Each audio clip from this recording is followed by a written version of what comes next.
Hello everyone, welcome back to my YouTube channel and Facebook page education hub BD. প্রত্যেক দিন পেজকে related সকল ধরনের update সবার আগে আপনার কাছে পৌঁছে দেওয়ার চেষ্টাই করি। তার জন্য নিরলসভাবে পরিশ্রম করি এবং আপনাদের কাছে এইটুকুই চাই যে আপনারা যেন আমার ইউটিউব চ্যানেলটি সাবস্ক্রাইব করেন, আমার ভিডিওগুলো লাইক করবেন এবং আপনার মতামত, সেটা ভালো হোক বা খারাপ, আপনার যুক্তি দিয়ে সেটি স্থাপন করবেন আমার কমেন্ট বক্সে। তাই বলবো, যারা প্রথম এসেছেন তারা আমার ইউটিউব চ্যানেলটি সাবস্ক্রাইব করবেন। সাবস্ক্রাইব অপশনে ক্লিক করলে দুইটা ইউটিউব চ্যানেল দেখাবে, একটা এডুকেশন হাব বিডি, একটা পে স্কেল হাব বিডি।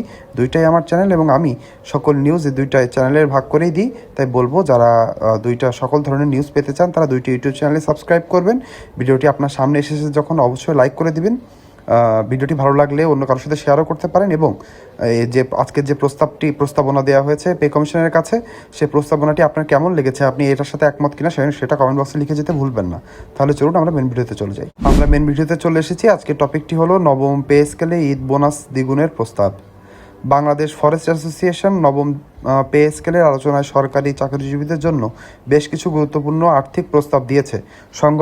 সংগঠনটি দাবি করেছে, বেতন ভাতার ইনক্রিমেন্ট, পেনশন সহ সামগ্রিক সুবিধাগুলো বর্তমান অর্থনৈতিক বাস্তবতার সাথে সামঞ্জস্য রেখে বাড়ানো উচিত। তার মানে বুঝতে পারলেন যে তারা কিন্তু অনেকগুলো দাবি দিয়েছে, আজকে উপস্থাপন করেছে আমাদের পে কমিশনের কাছে। সে দাবিগুলো কি আমরা জানবো, এবং আমাদের ঈদ বোনাস যে দ্বিগুণের দাবি করেছে সেটা আসলে কতটুকু, এবং তাছাড়া অন্য অন্য কি ভাতা এবং পে স্কেলের আমাদের পে স্কেলের যে তারা অন্যান্য ভাতা সহ পে স্কেলের যে দাবি তুলেছে, সেখানে সর্বনিম্ন বেতন কত এবং সর্বোচ্চ বেতন কত সেটাও আমরা জেনে নিব। তাহলে চলুন আমরা জেনে নিই।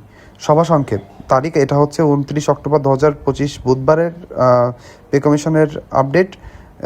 স্থান হচ্ছে জাতীয় পে কমিশনের সঙ্গে মতবিনিময় সভা। আয়োজক হচ্ছে বাংলাদেশ ফরেস্ট অ্যাসোসিয়েশন। প্রধান প্রস্তাবসমূহ: সর্বনিম্ন বেতনের দাবি করা হয়েছে 35,000 টাকা, সর্বোচ্চ বেতন 1,40,000 টাকা প্রস্তাব করা হয়েছে। ঈদ বোনাসের কথা যেটা আপনাদেরকে জানিয়েছি প্রথমেই, এবং এটা হলো সবথেকে বড় নিউজ, সেটা হলো বর্তমানে যে যা দেওয়া হয় তার দ্বিগুণ প্রস্তাব করা হয়েছে। তার মানে বুঝতে পারলেন, আপনি যে বেসিকের 100% হারে ঈদ বোনাস পান, সেটাকে কিন্তু এরা ধরে আমাদের নতুন প্রস্তাবনা দেওয়া হয়েছে, সেখানে 200% হারে ঈদ বোনাস দেওয়ার কথা বলা হয়েছে। আপনি কি 200% হারে ঈদ বোনাস দেওয়ার পক্ষে নাকি বিপক্ষে, সেটি কমেন্ট বক্সে লিখে জানাবেন।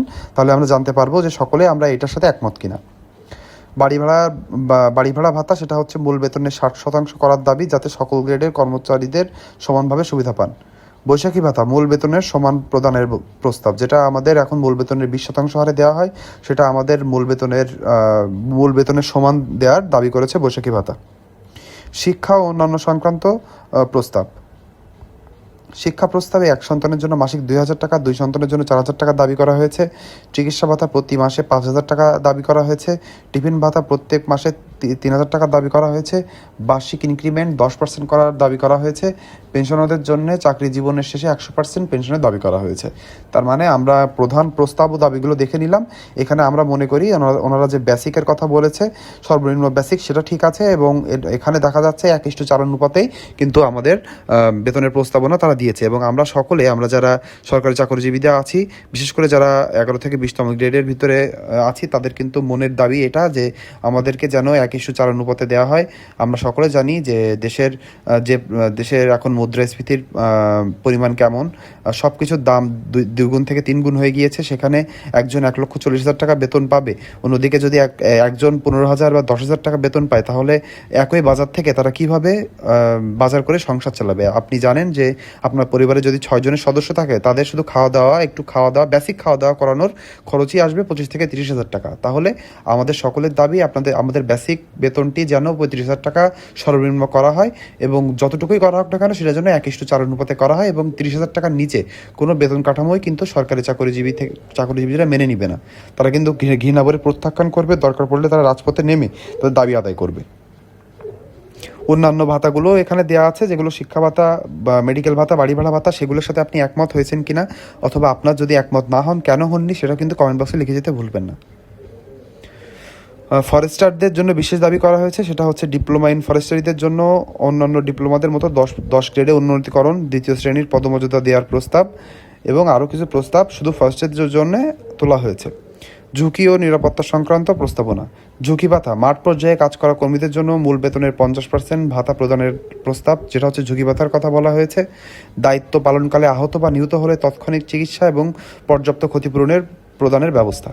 তার মানে আমরা এটা মনে করি এটা কিন্তু সকল আমাদের সরকারি কর্মকর্তা কর্মচারীদের জন্য দেওয়া উচিত ঝুঁকি এবং নিরাপত্তা ভাতা, কারণ জীবনের ঝুঁকি নিয়ে সরকারি চাকরিজীবী হন, অনেক কাজে নিয়োজিত হন। তারা জীবনের মায়া না করে সরকারের কাজগুলো যেন ভালো করে করা যায় সেটাই চেষ্টা করেন।